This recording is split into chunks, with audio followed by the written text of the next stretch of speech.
Warahmatullahi wabarakatuh.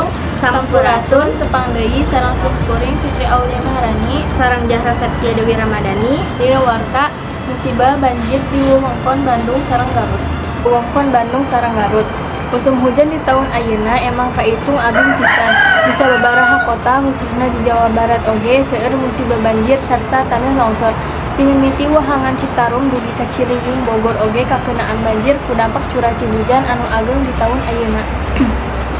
Banjir ngalanda di wewengkon Kabupaten Garut ayeuna mulai ngaagungan.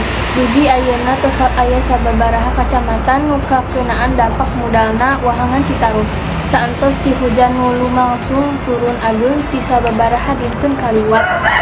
Akibatna tina bencana banjir di Garut saeutikna ngakibatkeun karuksakan di 7 kacamatan nu aya di Kabupaten Garut. Lumasar kana data nu aya banjir bandang eta teh mangrupakeun banjir anu paling agung nu pernah aya di Kabupaten Garut. Bencana banjir eta ngarenggut korban jiwa dugi ka 26 orang. Di antawisna 23 orang deui teh acan kapanggih. Dugi kaina oge atas rerenganan wargi anu kapasan nyicingan tempat pengungsian di pelataran anu kalangkung aman. Sedangkan bencana banjir di Bandung kota ngakibatkeun saeutikna saurang korban jiwa.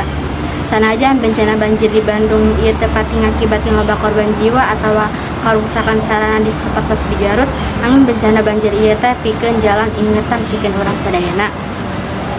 Supados leuwih merhatikan kebersihan sapertos ulah micin sampah papaduan kacai sabab kejadian bencana alam di Garut sareng di Bandung teh lain saukur datang ujung-ujung nangin aya patalina sareng pola pikir anu salah ti jalmina.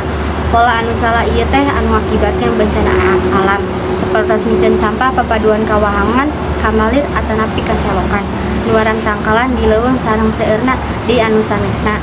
Rupaning musa kitu anu kapihatur timkuring Fitri Aulia Maharani sareng Jahra Satya Dewi Ramadhani amit mundur amit tungkur kasadaya. Wassalamualaikum warahmatullahi wabarakatuh.